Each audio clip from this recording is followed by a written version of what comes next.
क्या आप जानते हैं 2027 में जो जनगणना होने जा रही है वो सिर्फ आबादी की गिनती नहीं होगी, बल्कि पहली बार हर जाति का रिकॉर्ड भी रखा जाएगा। 16 साल बाद भारत में जनगणना होने जा रही है। आखिरी बार ये काम साल 2011 में हुआ था। 2021 में जनगणना होनी थी, लेकिन के चलते इसे टाल दिया गया।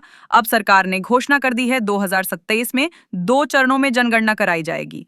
ज्यादातर राज्यों में जनगणना की आधार तारीख होगी 1 मार्च 2027 की रात 12 बजे, लेकिन जिन इलाकों में बर्फबारी होती है जैसे कि लद्दाख, जम्मू कश्मीर, हिमाचल और उत्तराखंड, वहां जनगणना 1 अक्टूबर 2026 को शुरू की जाएगी। अब बात करते हैं सबसे बड़े बदलाव की। इस बार जनगणना पूरी तरह डिजिटल होगी, यानी मोबाइल और टैबलेट से आंकड़े जुटाए जाएंगे। और सबसे अहम बात, 1931 के बाद पहली बार हर व्यक्ति से उसकी जाति पूछी जाएगी।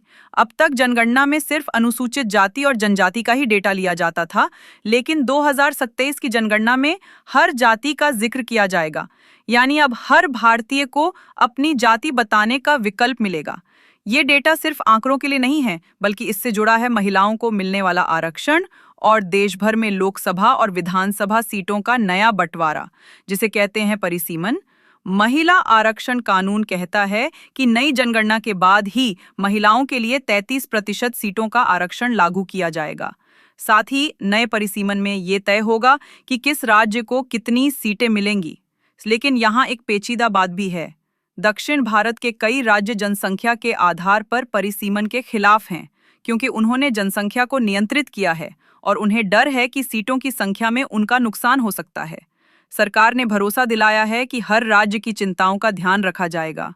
तो अब साफ है, 2027 की जनगणना सिर्फ एक सरकारी प्रक्रिया नहीं, बल्कि ये तय करेगी कि आने वाले चुनाव कैसे होंगे, आरक्षण कैसे लागू होगा और देश की राजनीति का अगला नक्शा कैसा दिखेगा। जातिगत जनगणना से क्या बदलेगा, ये तो वक्त ही बताएगा।